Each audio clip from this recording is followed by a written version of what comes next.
So what I think is helpful for students and other people is sort of go and demonstrate what are the sort of things I'm thinking about and what are the things I'm looking at when I read over people's essays. And my students see this, they see more of the end result rather than the process. So I think going and sort of illustrating how I look at an essay in front of me can provide some insight for you, for the viewer, when it comes to looking at your own essays or looking at other people's essays. So, yes, um, the start of this series and the forthcoming videos will sort of provide, uh, that sort of or sort of strive towards that particular goal to sort of share my insights and my views and what I'm thinking about when I'm reading a particular essay.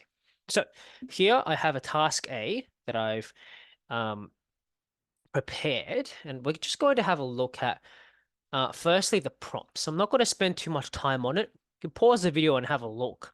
But basically, what this set of prompts refer to is the juxtaposition of capitalism against socialism, particularly with a focus of capitalism being or producing negative consequences, whereas socialism is perhaps a more desirable alternative.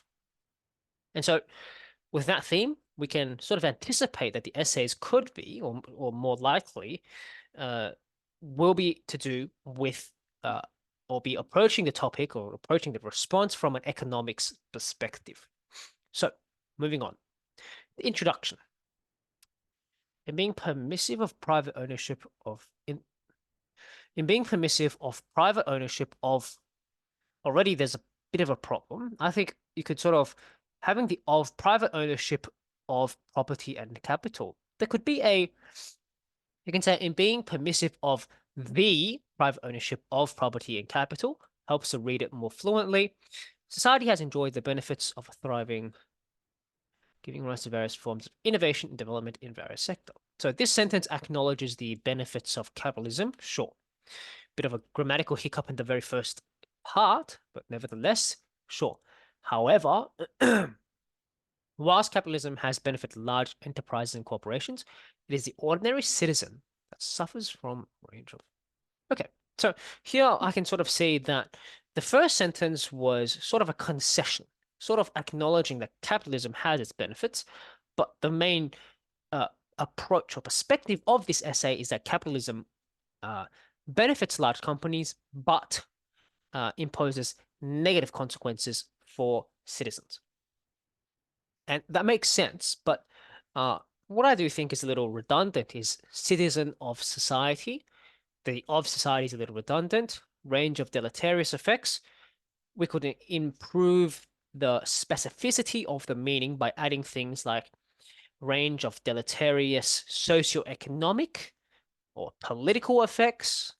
So being a bit more concise, but overall, those are not major problems. So uh, I'll make a quick note just to sort of help us remember what we've done. Socioeconomic. Geez, can't spell today. Socioeconomic, political, question mark, and probably don't need that. Chief amongst these, okay, referring to the effects, is the increasing rationalization of the ordinary worker.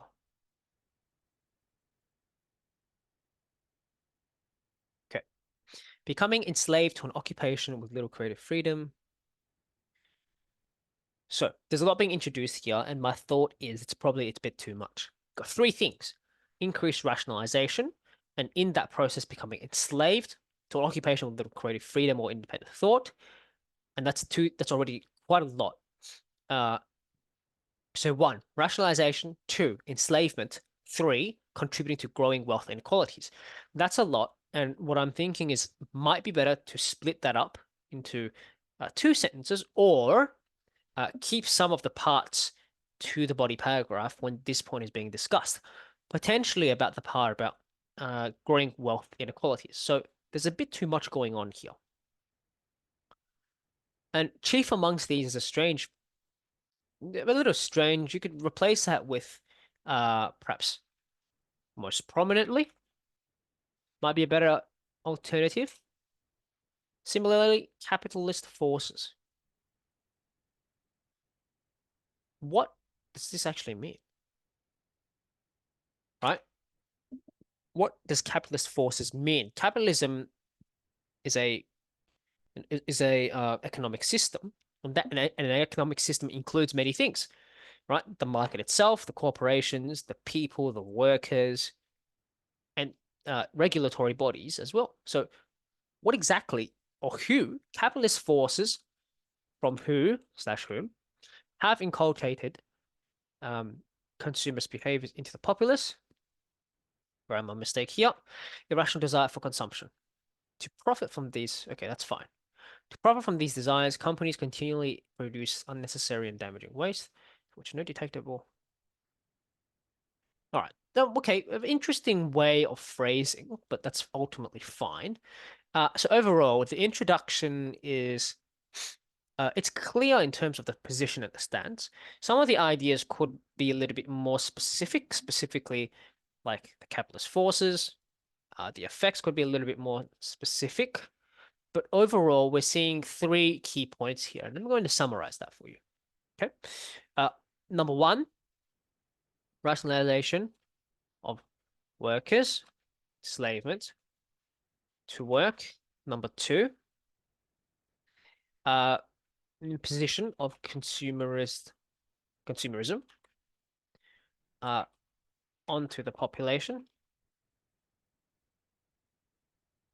causing irrational consumption. And number three, excessive waste produced by companies. So these are our 3 points, and they uh, they are consistent in the way that they support this here, right? The range of deleterious effects. Okay, what are the effects? These. So far, the coherence and the structure of the introduction is quite good, right? Seems like it's signposting things that will be discussed. Moving on. In aiming to be as efficient and productive as possible, a fundamental change has occurred to much of the industry. What industry? Right? Particularly one that is characterized by an emphasis on. So, this is too wordy and it's not saying much, right? What do I mean by this? Is you can really achieve the same thing if you say something like, uh,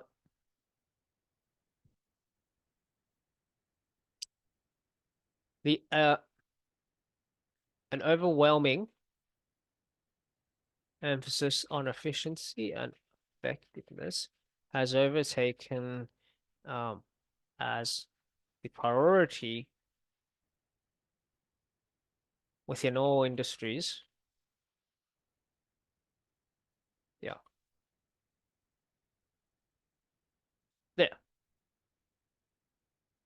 An overwhelming emphasis on efficiency and effectiveness has overtaken as the priority. We can say as the operational priority, but that's a little wordy within all industries and markets. And saying all industries and markets circumvents having to sort of answer that. But that's sort of what I think. Too long, too wordy, and not achieving an efficient, you know, uh, effort versus benefit. If we were to sort of think about that. To the detriment of the ordinary laborer, this imposes restrictions that limit creative freedom, which one is okay. Good, that's fine. In what was once a means for personal development growth. Stifling and restrictive. Okay, sure. Rarely is there any chance for the factory worker, fast food, or office staff uh, to be able to display unrestrained freedom to work without backlash. Not comparative compared to the bosses. Bosses, a little informal compared to management.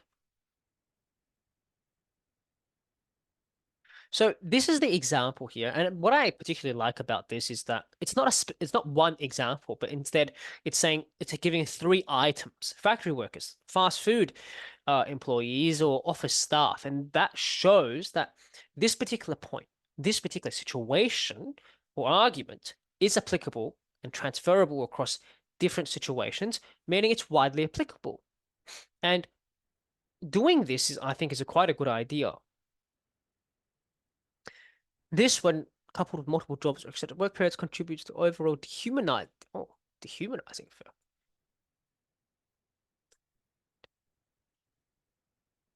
Clearly, the average. So I would recommend against using this clearly, right? There's no need for you to say clearly because if it's clear based off your writing and your expression and your logic, it is redundant. So instead, you might say something like, therefore, the average citizen of a capitalist suffers immensely.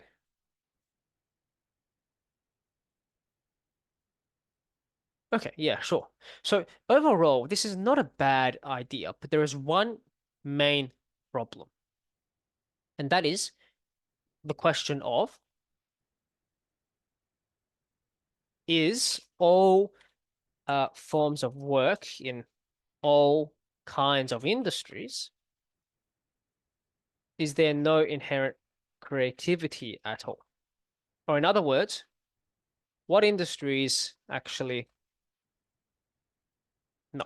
In other words, are there industries that rely on creativity?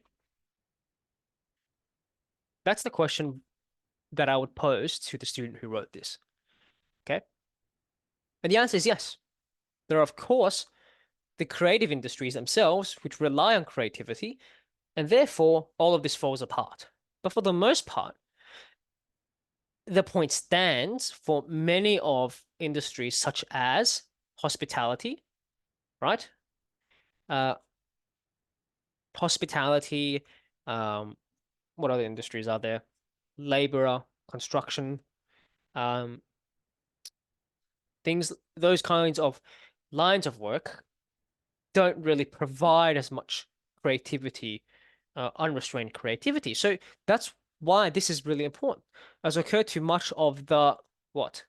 What industries? Well, now that we've read through it, hospitality, labor, what other industries are there?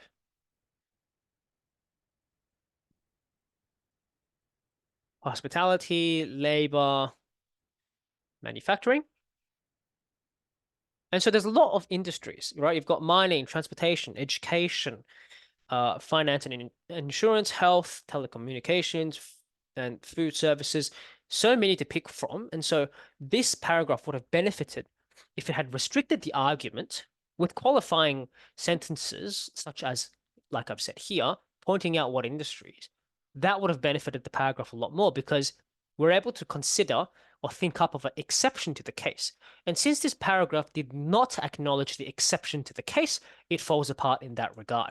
So in your body paragraphs, you have to make sure that you consider the logic and reasoning. And when you consider logic and reasoning, always think about the exception of the case, which was not done here, right? Because we're able to think about the fact that,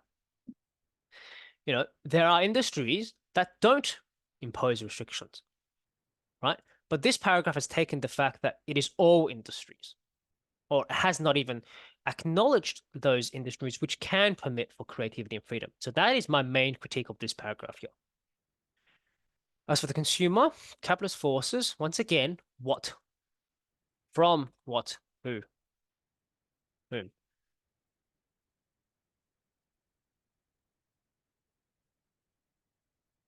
Okay. Contributing to this issue, okay, Oxford comma, which has enabled corporations to reach our most private and innermost. How? Okay. How has corporations reached our most private and innermost spheres of life? Now, companies are able to deliver advertisements for even within the comfort. Okay. Well, so this is all very true. And I think you could even go one step further, and this is just say, the fact that, and it's just trying to go one step further and say, um, such access is afforded when individuals uh, are able to access the internet, um, access the internet uh, whenever and so. Well, now it's saying within the comfort of our own home, so we can say um, are easily able to use their mobile phones in bed, while eating, um, when, uh, you know, when what cooking even. So, and just taking that one step further to explain, why can advertisements be delivered so easily within the comfort of our own home? And it's because of the fact that people are just using mobile phones whenever they want. But this is not a necessary addition. It's explained quite well. With the promise that happiness can be brought with latest gadget or item, we are led to wrongly believe. So we can say we are misled to believe. I mean, it doesn't really matter that we can attain satisfaction in our lives. So we say, what kind of satisfaction? Because it's quite important, right? So I would say we can attain long lasting because we're misled, right? Such behavior is described by oh, fulfilling a set of false needs, which ultimately, now this is interesting. In essay writing in section 2, we must always remember that whatever we do, all the sentences that we put into our essay must serve a purpose. So then I pose this question to you as the viewer, what purpose does this sentence pose? Have a think.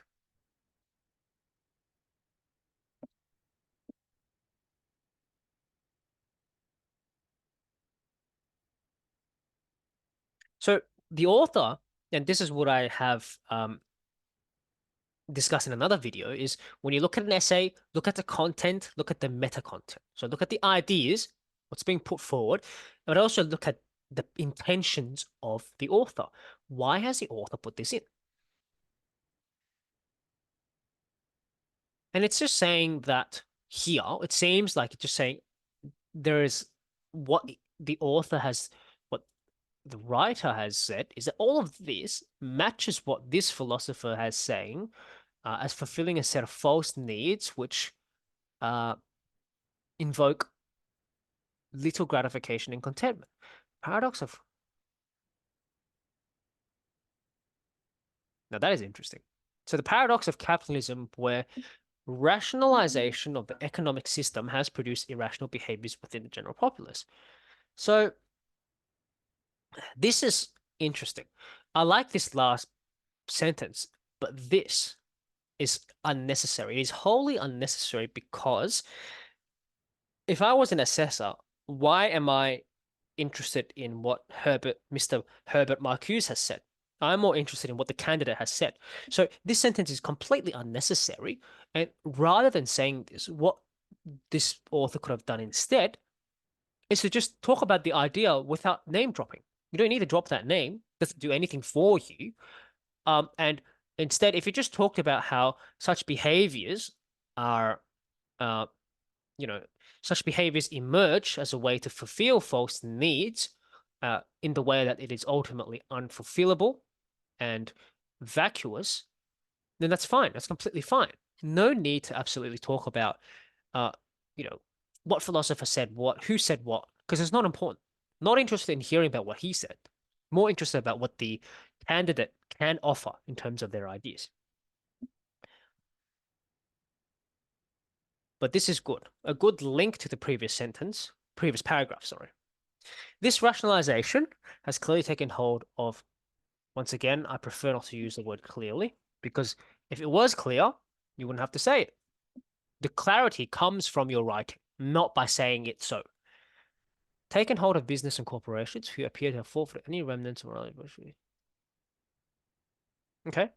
In their attempts to produce at a rate that matches uh, the market demand, that they themselves have so inconspicuously constructed. So that might need a little bit of explanation. It's a bit of a claim. We need to explain things that are a bit of a logical claim. So it's saying here that the demand has been constructed by, or artificially. Actually, no. This is absolutely fine. Why? This is explained by the previous paragraph, right? Implanted an irrational desire for consumption. That irrational desire for consumption is here. the market demand that has been inconspicuously constructed. So this essay has very clear links to previous paragraphs. The ideas are all structured well with one another and they relate. And what I want to also point out is that even though they relate, they do not overlap. And this is a problem with some of the essays that I have seen. The points in the essays overlap with one another such that a person is repeating themselves, but this is not the case here. And so that characteristic is what I want you to pay attention to. The fact that points are related but distinct and don't overlap. Companies have demonstrated a lack of. Okay. Once again, no need for that. Volkswagen. Excellent. Marketable, environmentally friendly product to consumers. Once again, in the topic of capitalism.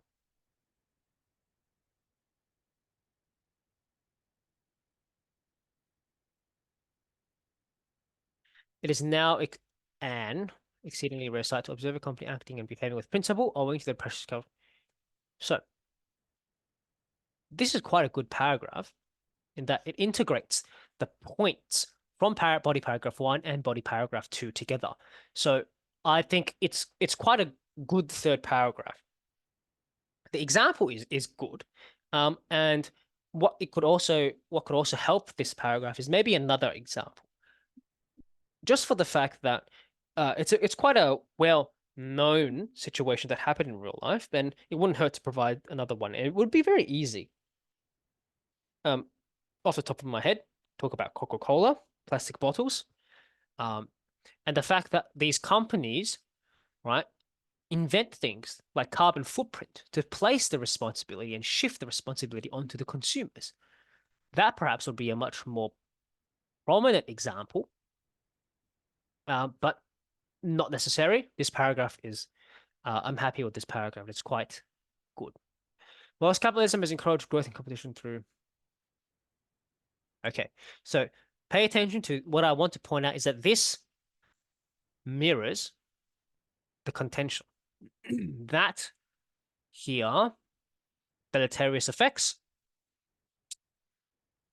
suffered from social changes. So it mirrors and matches the introduction, which is good. In addition to wealth inequality, workers are So what I do want to also point out is that this was not explained. Wealth inequality. In here, in the first body paragraph, contributing to growth inequalities, growing wealth inequalities. Was that explained in paragraph 1? I don't think so. It was mentioned, right? Disproportionate pay, but not adequately explained. So that's what I would sort of critique, right? The wealth inequality has not been explained, so it's only been mentioned in passing. On the other hand, for consumption is then indoctrinated. A very strange thing to sort of say is instead indoctrinated, having the verb at the end. On the other hand, there has been an indoctrination of unnatural obsession and an unnatural obsession for consumption, stimulating the continual desire for latest products and goods. So it's a little bit strange, but just not having the verb at the end would be probably a bit better. To match this desire,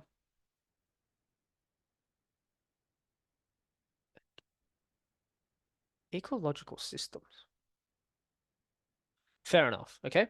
I would have made the point that this is perhaps not explained, but that's fine. And the conclusion, just to sort of mention as an aside, the conclusion, you do not talk about any new ideas, right? It is the conclusion, should be a summary of what has been said and should not include any new ideas. And that is a key essay writing principle.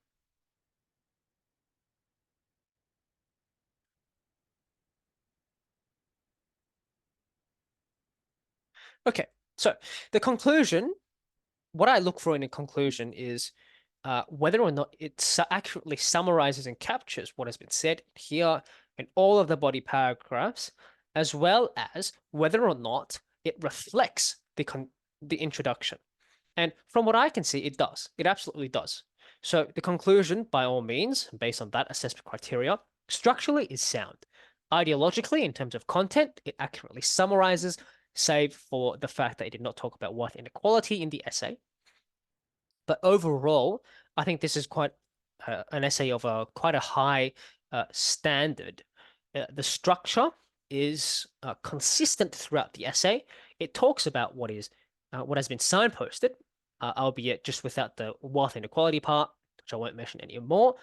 The examples are all relevant, and the explanation of the points, the exploration within the body paragraph is sufficient. It's sufficient, and it is definitely in keeping with the prompts here, um, particularly when it adopts the point that capitalism has, uh, you know, has imposed a number of deleterious effects, which it has explained in here. So overall, based on this essay, what I can see is that the ideas generated is sophisticated and well explored. Structurally, it is quite good.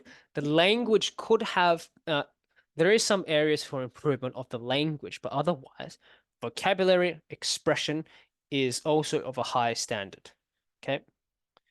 And so I hope this has been helpful in terms of what I'm looking at, in terms of showing what I'm looking at and things to think about when you go over an essay.